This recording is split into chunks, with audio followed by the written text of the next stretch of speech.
తాకట్లో ఉన్న మీ బంగారాన్ని విడిపించి ఆ రోజు ఆన్లైన్ ధరకే మేము కొంటాం. Sharma gold company. Welcome to iDream media. Blood కనుక కలుషితం అవుతాయి, రక్తం కలుషితం అవుతే కనుక అనేక రకాల అనారోగ్య సమస్యలు వస్తాయి. ఇది రాకుండా ఎటువంటి జాగ్రత్తలు తీసుకోవాలి, ఇక రక్త శుద్ధి కోసం వెజిటబుల్ థెరపీలో ఎటువంటి జ్యూసెస్ అనేవి ఉన్నాయి, వివరాలు తెలుసుకుందాం. మనతో పాటు ఉన్నారు ప్రముఖ vegetable therapist and sun spiritual society founder Vikramaditya Guruji గారు.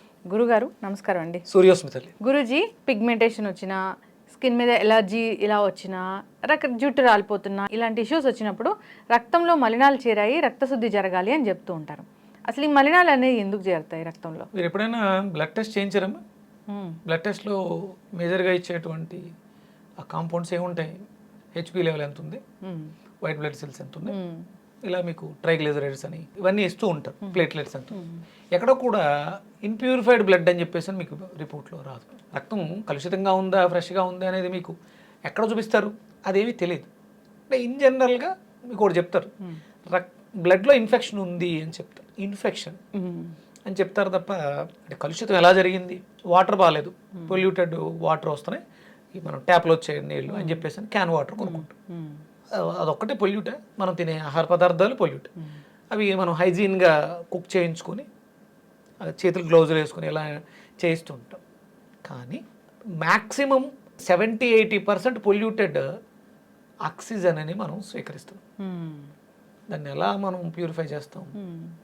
చేయలేం.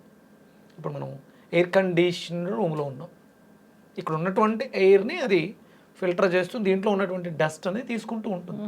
మనం బయటకు వెళ్తే కంపల్సరీ ఏదో అంటే 1 గంట 2 గంటలు 3 గంటలు ఇక్కడ వర్క్ చేసినంతసేపు ఫ్రెష్గా ఉన్నటువంటి కండిషనర్ ఎయిర్ని తీసుకుంటూ ఉంటాం అంతే. అంటే బయట అంతా కూడా మీకు అంత ఫ్రెష్ ఎయిర్ దొరకట్లేదు. దీనివల్ల అంటే ఆక్సిజన్లో ఉన్నటువంటి పొల్యూషన్ అంతా కూడా మనకి రక్తంలో మనం పీల్చే గాలి ద్వారా లోపలికి వెళ్ళి కలుషితం అవుతూ ఉంటుంది. అందుకనే మన శరీరంలో వ్యవస్థ ఉంది, రక్తాన్ని శుభ్రం చేసే వ్యవస్థ తెలుసా? లంగ్స్ బ్లడ్ క్లెన్జర్గా పనిచేస్తాయి, heart blood cleanser plus pumping station, kidneys filter, liver, ఇవన్నీ ఈ మేజర్ ఆర్గాన్స్ అన్నీ కూడా మన రక్తాన్ని తమ పరిధుల్లో శుభ్రం చేస్తూ దానికి కావాల్సినటువంటి ఎంజైమ్స్ని రిలీజ్ చేస్తూ ఇదే రక్తం మనకి ప్యాంక్రియాస్లోకి వెళ్తుంది. ప్యాంక్రియాస్కి కావాల్సినటువంటి క్వాలిటీ రక్తంలో లేకపోతే ప్యాంక్రియాస్ ఆ రక్తాన్ని స్వీకరించదు. ప్యాంక్రియాస్ రిలీజ్ చేయవలసినటువంటి గ్లూకోజ్ని రిలీజ్ చేయదు. అంటే ప్యాంక్రియాస్ పని చేయట్లేదంటే రక్తం కలుషితంగా ఉందని ఎక్స్ప్రెస్ చేసింది. అప్పుడు ఆ వ్యక్తికి ఏమొస్తుంది? ప్యాంక్రియాస్ పని చేయట్లేదంటే షుగర్ వస్తుంది. అలాగే హార్ట్ సంబంధించి అంటే ప్రధానమైనటువంటి పాత్ర ఇక్కడ ఏం పోషిస్తుంది? రక్తమే. అంటే మనకి రోగాలు వచ్చే రోగాలన్నిటికీ కలుషితమైనటువంటి రక్తం.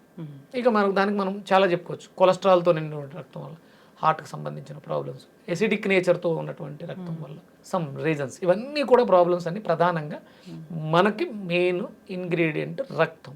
ఈ రక్తాన్ని శుభ్రం చేసుకోవడానికి మన శరీరంలో మేజర్ ఆర్గాన్స్ని మనం బాగు చేసుకోవటమే. అవి చేయలేకపోతున్నాయి.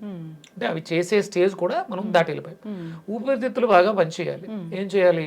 ఫ్రెష్ ఎయిర్లో జాగింగో వాకింగో చేస్తే ఊపిరితిత్తులు చాలా బాగా ఆ ఫ్లక్చువేషన్లో రక్తాన్ని తీసుకోవటం, ఫ్రెష్ చేసి రిలీజ్ చేయటం. అలాగే మనకి కిడ్నీలు, మంచి water, filter water, processed water కాదు, మంచినీళ్ళని బాగా తీసుకుంటూ శారీరక వ్యాయామాన్ని చేస్తే చాలా వరకు మనకి స్వెట్ రూపంలో, చెమట రూపంలో మన శరీరంలో మనం గాలి ద్వారా తీసుకున్నటువంటి మలినాలు కావచ్చు, ఫుడ్ ద్వారా తీసుకున్నవి కావచ్చు, వాటర్ ద్వారా తీసుకున్నవి కావచ్చు, ఇవన్నీ కూడా ఎలిమినేట్ చేయబడతాయి. శారీరక శ్రమ చేస్తున్నా మాక్సిమం మన టైం అంతా కూడా ఏసీ రూమ్స్లోనే ప్యాక్ అయిపోయి ఉంటున్నాం కాబట్టి విసర్జింపబట్టలేదు. అవే లోపల పేరుకుపోయి మనకి శరీరాలు పెరిగిన, మానసికంగా డల్గా ఉన్న దీని అంతటికి ప్రధానమైనటువంటి ఫ్రెష్ వెజిటేబుల్స్ అవి కూడా ఫ్రెష్గా లేవు అని కంప్లైంట్స్ వస్తున్నాయి. మనకి పెస్టిసైడ్స్ వాడుతున్నారు. ఎంత పెస్టిసైడ్స్ వాడినా దానికంటూ ఒక నేచర్ ఉంది. ప్రకృతి నుంచి, సూర్యరశ్మి నుంచి అది కొంత శక్తిని స్వీకరించుకుని అది యుద్ధం చేస్తూనే ఉంటుంది ఎప్పటికప్పుడు. వీటిలో మనం ఆ పదార్థాలు అంటే లివర్ బాగా పనిచేయడానికి కావాల్సినటువంటి దొండకాయలు బాగా విరివిగా తీసుకుంటూ ఉండాలి.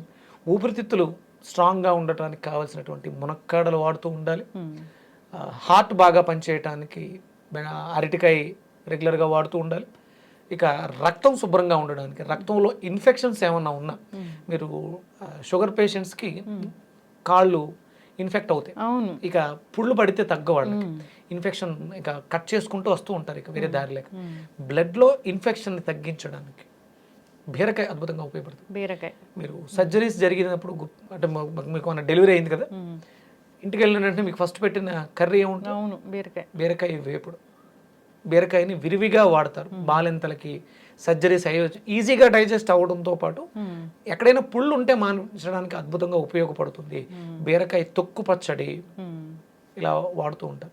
మనకు ప్రధానంగా కాయం సరుకులు అని చెప్పేసి సొంటి, మిరియాలు, పిప్పళ్ళు, వెల్లుల్లిపాయలు ఇవన్నీ కూడా బాడీలో యాంటీ ఇన్ఫ్లమేటరీ అనాల్జిక్ అని, ఇన్ఫ్లమేషన్ తగ్గిస్తాయని, రక్తాన్ని సొంటి శోధిస్తుంది అంటారు, శుద్ధి చేస్తుంది అంటారు. అలాగే మనం వాడే ప్రతిదీ మిరియాలు బాడీలో ఉండే ఎసిడిక్ నేచర్ని తగ్గిస్తూ ఉంటాయి. వాము జీర్ణ వ్యవస్థను మెరుగుపరచడానికి, అజీర్ణాన్ని తగ్గించడానికి బాగా ఉపయోగపడుతుంది. ఎల్లుల్లిపాయలు కూడా యాంటీ క్యాన్సర్ ప్రాపర్టీస్, రక్త శుద్ధికి వాటికి ఉపయోగపడుతుంది. ఇవన్నీ రెగ్యులర్గా వాడే వాళ్ళు ఎవరూ కూడా ఇలాంటి వాటి గురించి భయపడాల్సిన అవసరం లేదు. వీటిలన్నిటికీ దూరంగా ఉండి ఒకటి స్పైసీ ఫుడ్, కారంగా ఉండాలి, అద్భుతంగా ఉండాలి, రుచిగా ఉండాలి. మనకు కావాల్సినటువంటి షడ్రుచులు మనం కోల్పోయాం. వీటిలో మనం అనుసరించగలిగితే మీకు కిడ్నీస్ బాగా పనిచేయడానికి, అంటే మీకు 3 ఆర్గాన్స్ చెప్పాను, గుండె చెప్పాను, లివర్ చెప్పాను, లంగ్స్ చెప్పాను, కిడ్నీస్ బాగా పనిచేయాలంటే వంకాయని విరివిగా వాడుకోవాలి. చాలా మందికి అపోహ, వంకాయ నెగిటివ్ ఎనర్జీ అని ఎక్కడో సర్క్యులేట్ అవ్వడం ద్వారా దాన్నే పట్టుకు కూర్చున్నారు. కూరల్లోనే రారాజు వంకాయ అన్నప్పుడు వంకాయ నెగిటివ్ ఎనర్జీ ఎందుకు అవుతుంది? మీకు సహస్రార చక్రాన్ని వైలెట్ కలర్లతో సూచిస్తారు, ఐడియా ఉందా? మన శరీరంలో చక్రాలన్నీ ఒక్కొక్క కలర్లో ఉంటుంది. సహస్రార చక్రం వైలెట్ కలర్తో ఉంటుంది. అలాగే పరమేశ్వర తత్వం కూడా వైలెట్ కలర్లోనే ఉంటుంది, దైవైక శక్తి. అంటే వంకాయలో ఉన్నది విపరీతమైనటువంటి దైవశక్తి. అంటే మన శరీరంలో, మన ఆర్గాన్స్లో కిడ్నీస్ చాలా మేజర్ పాత్ర పోషిస్తున్నాయి. ఎందుకంటే 75% నీటితో నిండినటువంటి ఈ వ్యవస్థ, ఆ పరమేశ్వరుడు తత్వం వంకాయ వల్ల ప్యూరిఫై అవుతుంది. కిడ్నీలు ఆరోగ్యంగా ఉండడానికి వంకాయ చాలా అద్భుతంగా ఉంది. చాలా మంది అపోహ, దురదలు వస్తాయి వంకాయ తింటే. మీకు వంకాయ తినడం వల్ల దురదలు రావడం కాదు, మీకు బాడీలో రక్తం చెడిపోయిన, యూరిన్ వాటర్ చెడిపోయిన దురదలు వస్తున్నాయి. ఇది వంకాయ వాడటం వల్ల మీకు కిడ్నీలు యాక్టివ్గా పనిచేయటం మొదలుపెట్టినాయి, ఎలిమినేషన్ బాగా జరుగుతుంది. వంకాయ వల్ల ఎలాంటి ప్రమాదం ఉండదు.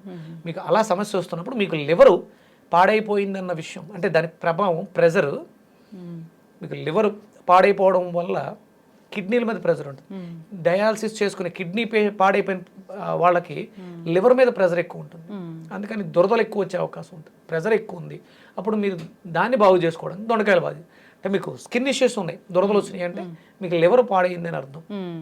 అప్పుడు మనం రక్తంలో దానికి సంబంధించిన మెటీరియల్స్ ఎక్కువ ఉన్నాయి. దొండకాయ తినడం వల్ల ఎలిమినేట్ అయింది, లివర్ ఫ్రెష్ అయింది. వంకాయ తీసుకోవడం వల్ల కిడ్నీ ఫ్రెష్ అయింది.